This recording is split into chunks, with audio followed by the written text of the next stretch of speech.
যে পার্লামেন্টের আইন অনুযায়ী দেশটা পরিচালিত হয়, যে পার্লামেন্টের আইন অনুযায়ী রাষ্ট্রের পরিচালক বর্গরা এই দেশটাকে শাসন করে, তারা তাদের সুবিধা মতো নিজের বাবার সম্পত্তির মতো এই সাংবিধানিক অধিকারগুলোকে খর্ব করার জন্য, আদিবাসীদের গণতান্ত্রিক অধিকারকে খর্ব করার জন্য, আদিবাসীদের জল জঙ্গল জমির অধিকারকে খর্ব করার জন্য আজকে নতুন নতুন বিল পাস হচ্ছে।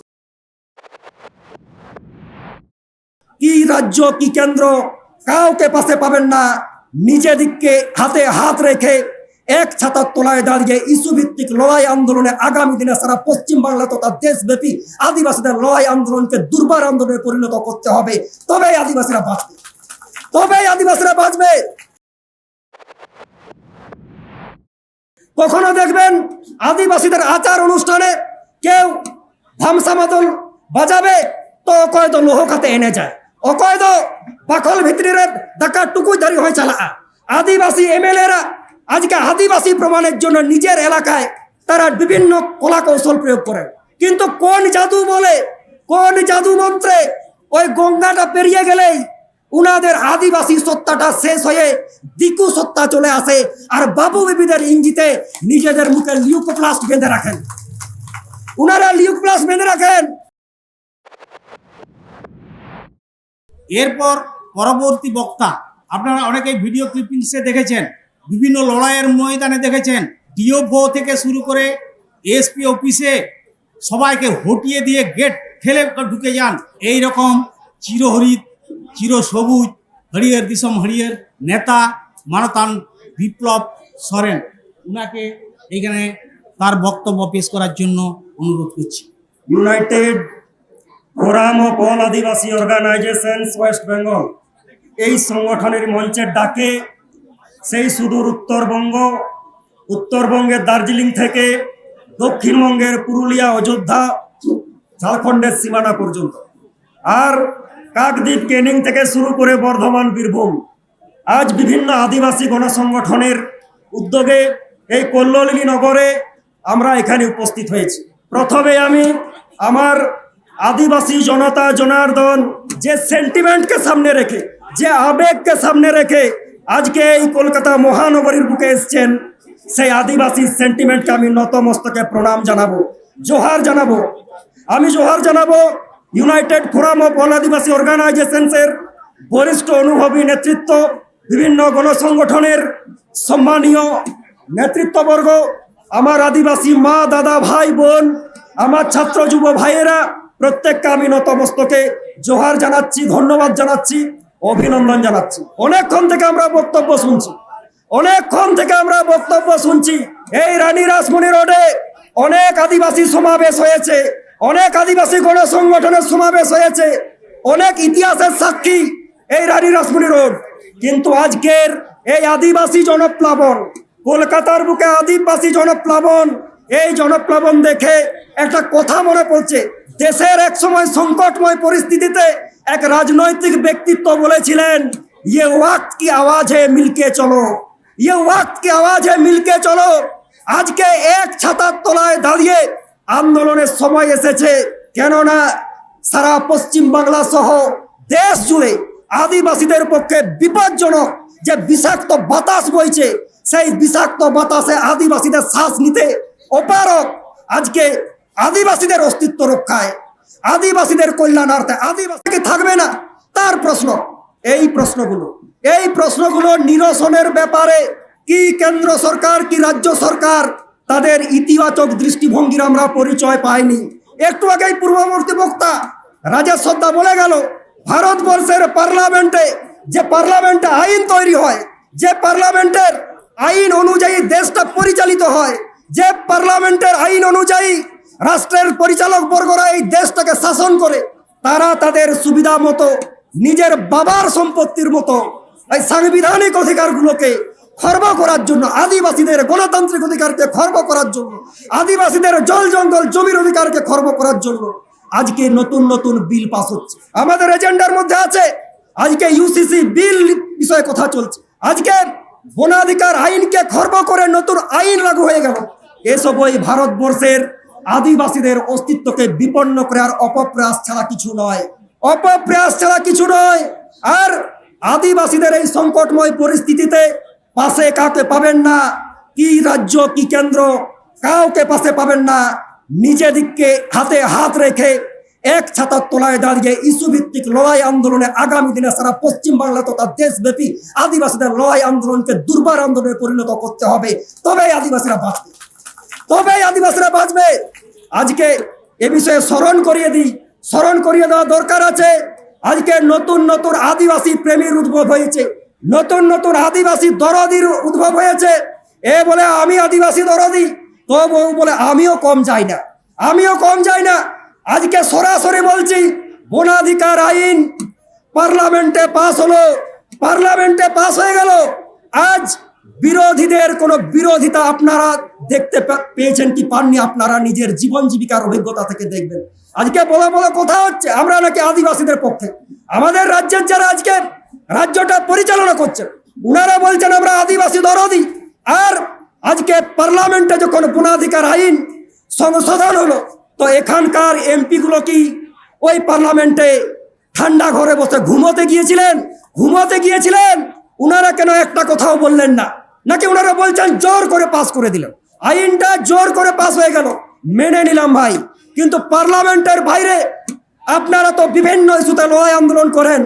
আজ কেন আদিবাসীদের যে জল জঙ্গল জমির অধিকার, যে জল জঙ্গল জমিটা আদিবাসীরা সব থেকে বড় স্টেক হোল্ডার, ভারতবর্ষের জল জঙ্গল জমির সব থেকে বড় যদি স্টেক হোল্ডার হয় সেটা হলো আদিবাসীরা। আর সেই জল জঙ্গল জমিটা যখন আদানি আম্বানিদের মৃগয়া ক্ষেত্রে পরিণত করার অপপ্রয়াস চালানো হচ্ছে, আপনাদের ভূমিকা আমরা দেখতে পাইনি। সাথে এক বিচিত্র পরিস্থিতির উদ্ভব হয়েছে।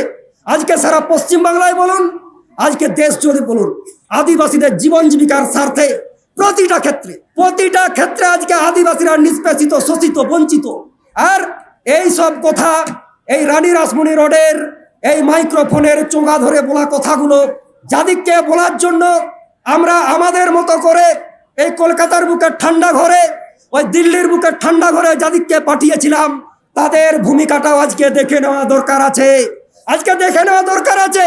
আমাদের জঙ্গলমহল এলাকায়, উত্তরবঙ্গে, এই ঝাড়গ্রাম থেকে শুরু করে মেদিনীপুর, বাঁকুড়া, পুরুলিয়া, ওই উত্তরবঙ্গের বিভিন্ন এলাকায়, বিভিন্ন জেলাতে আমাদের কিছু আদিবাসী এমএলএ আছেন। তো উনারা এলাকায় যখন থাকেন, নিজেদেরকে আদিবাসী কতটা আমি আদিবাসী দরদি এটা প্রমাণ করার জন্য বিভিন্ন পন্থা ওনারা অবলম্বন করে। কখনো দেখবেন আদিবাসীদের আচার অনুষ্ঠানে কেউ ধামসা মাদল বাজাবে, তো অকয় তো লোহ খাতে এনে যায়, অকয় তো পাখল ভিতরে ডাকা টুকুই দাঁড়িয়ে হয়ে চালা। আদিবাসী এমএলএরা আজকে আদিবাসী প্রমাণের জন্য নিজের এলাকায় তারা বিভিন্ন কলা কৌশল প্রয়োগ করেন। কিন্তু কোন জাদু মন্ত্রে ওই গঙ্গাটা পেরিয়ে গেলেই উনাদের আদিবাসী সত্তাটা শেষ হয়ে দিকু সত্তা চলে আসে।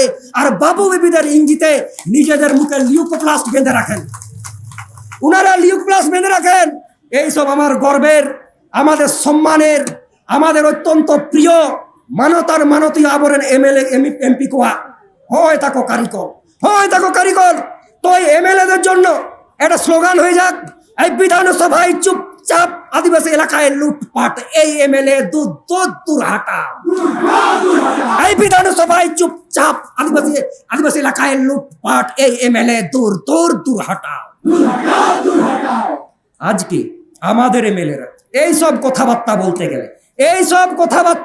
গেলে, এই জনজীবনের কথাবার্তা বলতে গেলে, জল জঙ্গল জমির কথা বলতে গেলে, ফেক এসটি সার্টিফিকেটের কথা বলতে গেলে, জমি লুঠের কথা বলতে গেলে, নিজেদের সাংবিধানিক অধিকার হরণের কথা বলতে গেলে বলবে আপনি তো ভাই সব থেকে ভালো সমালোচক, আপনি তো ভাই সব থেকে বড় সমালোচক, আপনি তো ভাই অমুক লোকের দালাল, আপনি তো ভাই বিশ্বাসঘাতক, আপনি তো ভাই বেঈমান। হ্যাঁ, ব্যক্তিগত অভিজ্ঞতা থেকে এই কথাগুলো আজকে বেরিয়ে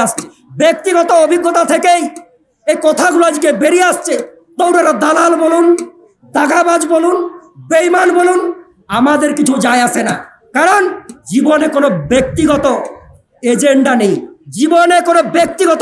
নেই। আমরা সমাজের প্রশ্ন উঠাচ্ছি, অস্তিত্বের প্রশ্ন উঠাচ্ছি, আদিবাসী অস্তিত্বের প্রশ্ন উঠাচ্ছি। ব্যক্তিগত এজেন্ডা নিয়ে আমরা কথাবার্তা বলতে আসিনি। ওই ব্যক্তিগত এজেন্ডাটা আপনারা ভালো বোঝেন, আপনারা লাভ লোকসানটা ভালো বোঝেন। আদিবাসী মানুষকে ভোটের মূলধন মনে করেন, আদিবাসী মানুষকে ভোটের মশলা মনে করেন, তাই আপনাদের কাছে লাভ লোকসান সামনে বলা হয়। আর আমাদেরকে যারা এই আসলি মুদ্রাটাকে উঠাচ্ছি, আসল প্রশ্নগুলো উঠাচ্ছি, আমাদেরকে দালাল দাগাবাজ বেঈমান বলে তকমা দিয়ে আমাদেরকে সেটে দিচ্ছেন। আজব পরিস্থিতি। আজকে আমাদের বলতে লজ্জা লাগে এগুলো। আজকে আমাদের মন্ত্রী ম্যাডামগণই বলছি, সারা পশ্চিম বাংলায় আমাদের আদিবাসী মন্ত্রী ছড়াছড়ি। তো এইসব আদিবাসী মন্ত্রীদের বিভিন্ন কাজ আছে, সে কাজগুলো আমি আপনারা জানেন তারা কি কি কাজ করেন। তো ওনাদের কাছে আজকে এই আদিবাসী সমাবেশের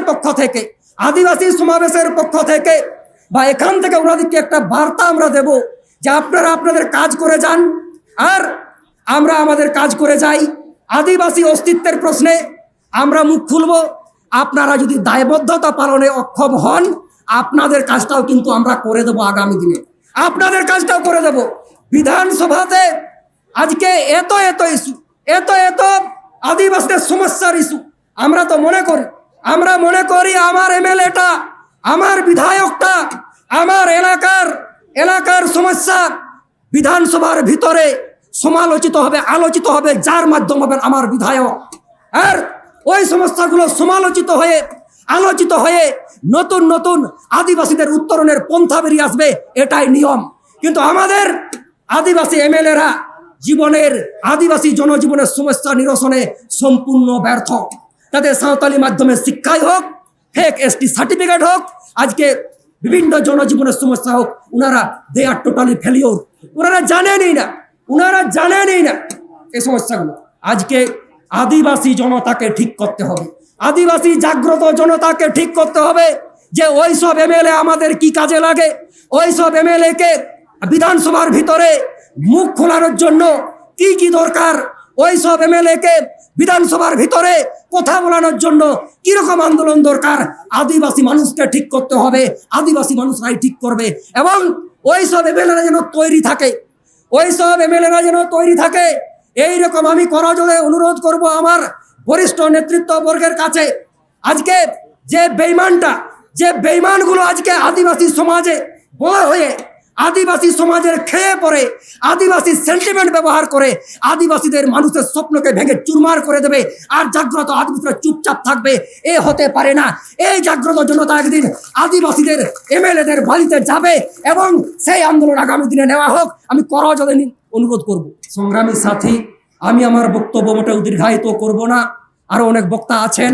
তো আজকে এই বিচিত্র পরিস্থিতিতে আদিবাসীরা লড়াই আন্দোলনে আছে, আদিবাসীরা লড়াই আন্দোলনে ছিল, লড়াই আন্দোলনে আছে এবং আগামী দিনে লড়াই আন্দোলনের মাধ্যমে বেঁচে থাকবে, এই প্রতিজ্ঞা নিয়ে আমরা এখান থেকে যাব। আপনারা জানেন আমার অনেক মায়েরা এসছেন এখানে। আজকে সারা ভারত, পশ্চিম বাংলা সহ সারা ভারতবর্ষ জুড়ে যে নারী নির্যাতন, মণিপুরে কি হয়েছে আপনারা জানেন। নতুন করে আমি মাইকের চোখা ধরে ওইসব কথা বলবো না, শুধু এটাকে স্মরণ করিয়ে দেব। ঠিক সেই সময় মণিপুরে যখন নেক্কারজনক ঘটনা হচ্ছে, মণিপুর জ্বলছে কয়েক মাস ধরে, ঠিক সেই সময় আমাদের বাঁকুড়া, পুরুলিয়া, ঝাড়গ্রাম, মেদিনীপুর জঙ্গলমহলে একটা অপ্রাসঙ্গিক একটা আন্দোলন হচ্ছিল, আপনাদের মনে রাখা দরকার। ওই অপ্রাসঙ্গিক আন্দোলনের আমার অত্যন্ত সম্মানীয় নেতারা, সম্মানীয়ই বলবো, আমরা ভাতৃত্ববোধটা বুঝি। উনারা মাইকের চোঙা ধরে বলেছিলেন মণিপুর হবে এক, এই ল্যাঙ্গুয়েজ বলেছিলেন মণিপুর হবে এক। আমি বলি না দাদা, জঙ্গলমহলেই থাক, মণিপুরের দরকার নাই। আমরা জঙ্গলমহলটাকে জঙ্গলমহলেই থাকবো, শান্তির বাতাবরণে থাকবো, ভাতৃত্ববোধে থাকবো। আর আজকে মণিপুরে যে নেক্কারজনক ঘটনা ঘটেছে এবং যারা রাষ্ট্রীয় মদতে ঘটেছে, তাদের তো শুধু একটু কথাই বলবো, হ্যাঁ ভারত মাতাকে জয় বলা যাবে, ভারত মাতাকে জয় বলতে আমার আপত্তি নেই, সবাই বলবো। কিন্তু ভারত আর মাতা এই দুই আবেগপ্রবণ শব্দকে এক পক্ষিতে বসিয়ে উগ্র জাতীয়তাবাদের ধর্মান্ধতাকে ছাড়িয়ে দেওয়া যায়, কিন্তু ভারতবর্ষের নারীকে রক্ষা করাটা সহজ না। আদিবাসী মহিলারা আগামী দিনের ফুলঝানোরা নিজেদের অস্তিত্ব নিজেরাই রক্ষা করতে পারবে, আর তার জন্য তারা প্রস্তুত থাকবে। এই বার্তা দিয়ে আমার আদিবাসী মা, দাদা, ভাই বোন প্রত্যেকটা বার জোহার, ধন্যবাদ, অভিনন্দন জানিয়ে আমি আমার ক্ষুদ্র বক্তব্য শেষ করছি। আদিবাসী একতা জিন্দাবাদ, আদিবাসী জমির জিতকর, খেয়াল জমির জিতকর। মাতাল সালাম। বিপ্লব সরেন নামটাও বিপ্লব, আগুন ধরা বক্তব্য যেন বিপ্লবের মতো। উনাকে ইউনাইটেড ফোরামের পক্ষ থেকে অশেষ অশেষ ধন্যবাদ।